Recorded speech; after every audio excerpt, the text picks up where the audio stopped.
And we are coming to you today with the topic of survival. Mm, How do you know you're in survival? How do you come out of survival? And why does it happen to us? Why do we yeah, always feel like we're here in this place where we're just trying to get by? yeah. And it stems from our early childhood, right? Jess, Mhm. can you think of a time where it may have kicked off for you in your childhood, where you're like, okay, now I need to survive. Oh my So gosh, my entire childhood. Really, truly. I can't pinpoint the exact moment, but that, I mean, looking back on it now, I didn't know that's what I was doing, but it was definitely like, you know, it showed up in ways of like reading the room, right? Before saying something, not feeling safe enough to say something. Keeping everyone happy. That was a big one for me. that people pleasing. Yeah, like making sure like the temperature in my home was like okay, like not rocking the boat. Um, and I was like, I think another way that it showed up for me, and maybe you guys can relate, is like being the responsible one. Like not having to like no one had to worry about me. I would just do what I needed to do. Um, Making sure there wasn't a spotlight on me for any reason. Um, just always working hard for approval, right? That shows up in my life today, right? Looking for validation, looking for approval, looking for people to see me. Um, so those are some of the ways that I think that it forms in our childhood and actually carries forward into our future. And it definitely did for me. What about you? Some of those wounds come from, growing up with a narcissistic father, right? And an unsafe environment. And it led to me picking up substances to Hmm. cope, Hmm. to help survive, right? Those times. And like those times where the emotions were way too heavy for me to bear as a teen. And that's where the substances took hold.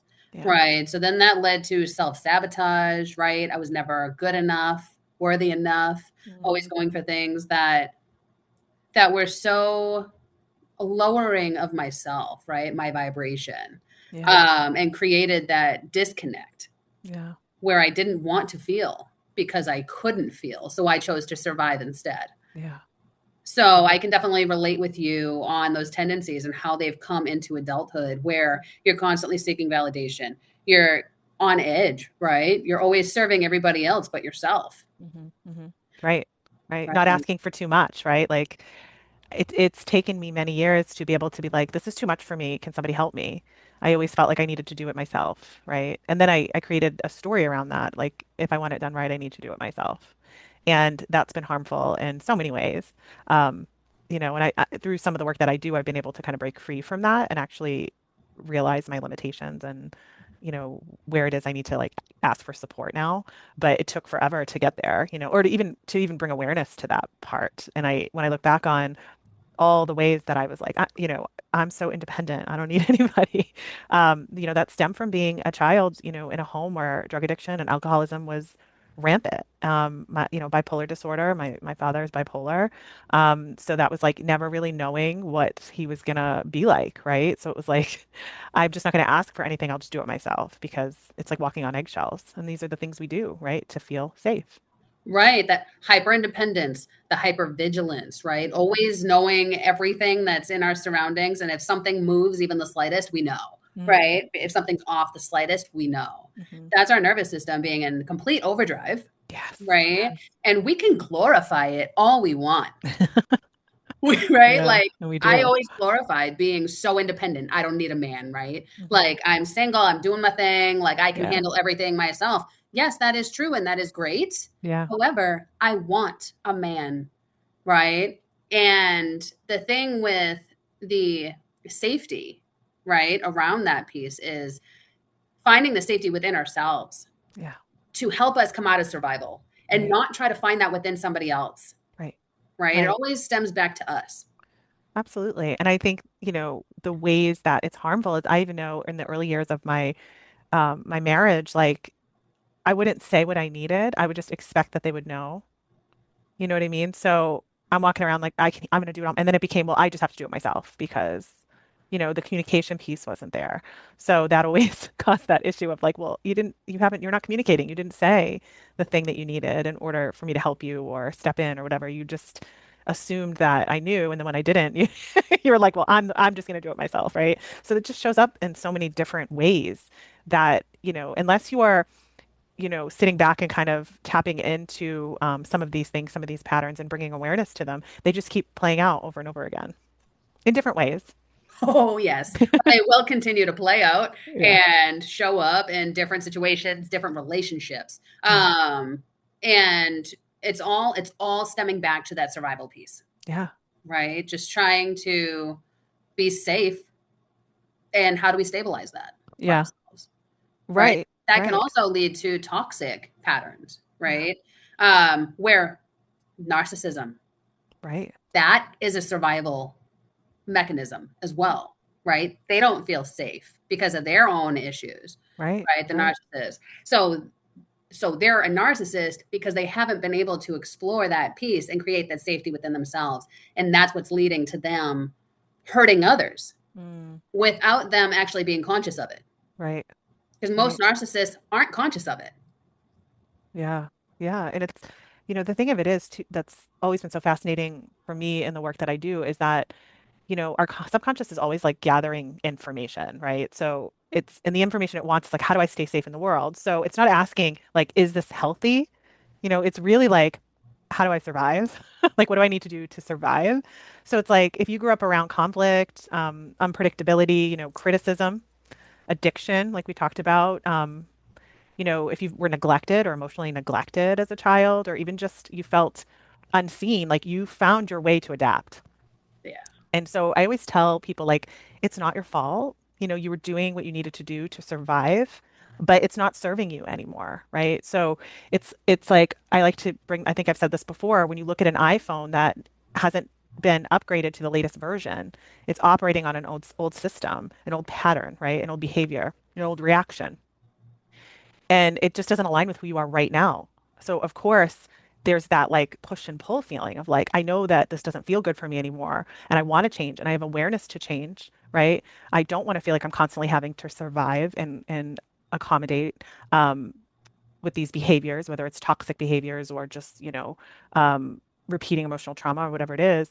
But the subconscious is just like pulling up that old system. It's like, nope, this is how we run things right now. So it takes a little bit of work to kind of sit with that, come up with, what is this pattern that's been running my life, and what do I want? How do I want to change? And I think that, there's some reframes that have to happen for us in order to like see it and move through it. Like, having a lot of compassion, realizing you're not a broken person, like you've just done the best that you can do. Um, and, you know, the other piece too is I have to say, we take a lot of this stuff and we make it our personality. So like mm, I hear people say things um, oh, I'm just an anxious person, or oh, I've always been somebody who like worries, you know. yeah, You hear a lot of women say I'm a people pleaser. Like right. they've taken it on as their identity, but it's not a personality trait. It's like what you were doing to protect yourself, right? So understanding that can create a huge shift in itself. Totally. Yeah. And not aligning yourself with those tendencies, those patterns that you don't want to carry forward, Right. Right. right? Like for those hyper independent women, right? Right. And they make songs about it too. Miss Independent, right? Yeah. Yeah. Like that's all well and good, but ask for help sometimes. Right. Receive, allow your feminine to come forward into that place where it's safe to receive. You know who you can receive from safely, Hmm. who's not going to hold it over your head, Right. Right. right? It's like Who's not practicing going, discernment. Yeah. right? Use discernment, trust yourself. But Right. sometimes things can cloud that, right? Like, how do we trust ourselves? How do we know what's true for self? Hmm. And it comes Right. back to how we feel within our body, Yeah. right? Sometimes we're so disconnected from ourselves that we don't know how we feel. Yeah. Very, very true. Right. Like a question that I will usually ask somebody, like if I'm sitting in session with them and they tell me something like, oh, I'm a people pleaser, is like, I love asking them like, but is that true?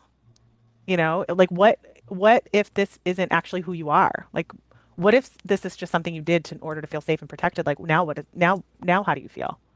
So remove that identity Hmm. and how do Right. you feel below it?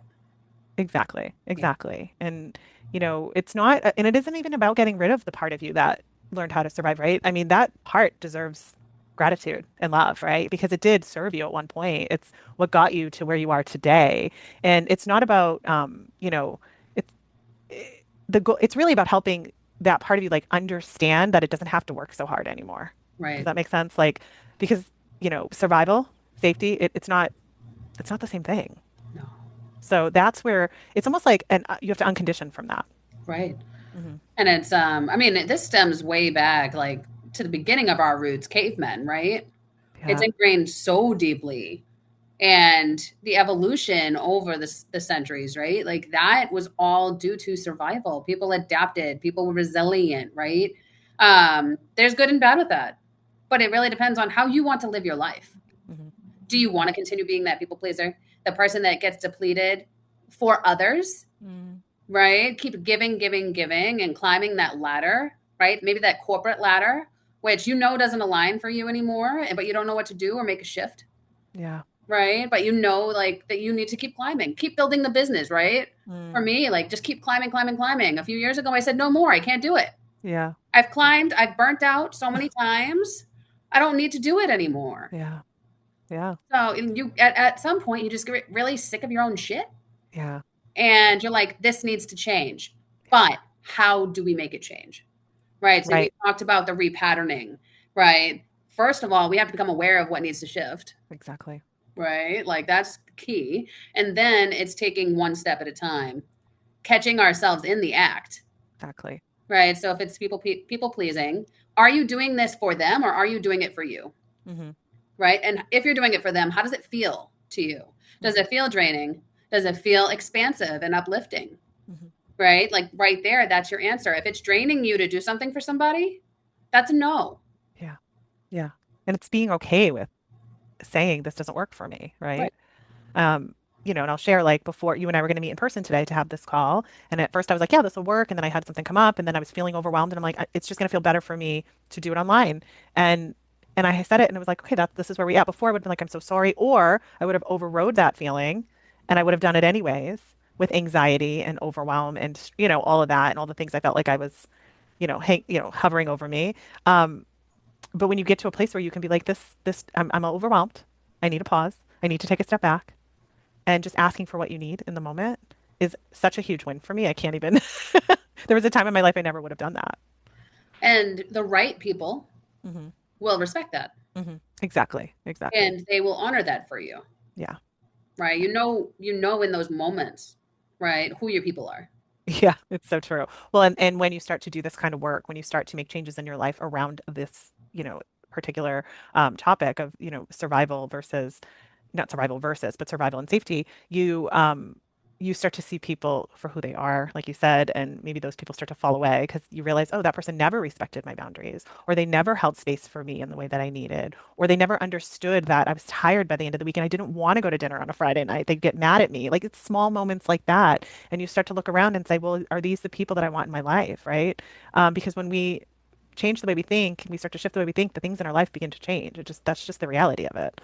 And it's possible, but as hard as that can be, there's so much peace on the other side of it. There's so much ease that we all have access to. It's just quieting all the thinking, all the thoughts, all the ways where we self-abandoned. And that's why, these holistic modalities, these workshops, these classes, these one-to-one sessions that are available to all of us are so important because they really do help us to access the root of these things.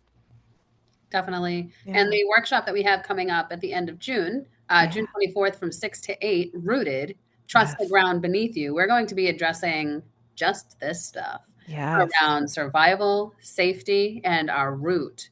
So, our root chakra. Jess, would you like to talk about that a little bit? Yeah, I mean, it's all tied to safety.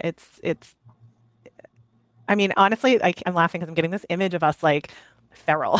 I think we've talked about it, like just really reconnecting to that kind of earthy part of us, right? That raw part of us outside of the chaos, outside of the tasks and the lists and the expectations and even the expectations that we put on ourselves. It's like just it'll be this wonderful experience where we get together as women. I'm seeing like bare feet and leaves in our hair. I don't know what's going to happen. I mean, anything could happen, but somatic movement, energy healing, real conversation, real connection. But, the idea in this workshop is like you're going to leave feeling different. You're going to feel so good and grounded. You're going to have awareness around one or more things that just haven't been fitting in your life anymore. And I think that with the tools that we bring forward in this workshop, you'll have things that you can leave with and use daily to kind of move through some of these experiences and these thoughts and these feelings, because once the unraveling, I mean, unraveling feels over like an overwhelming word, but once things begin to loosen their grip,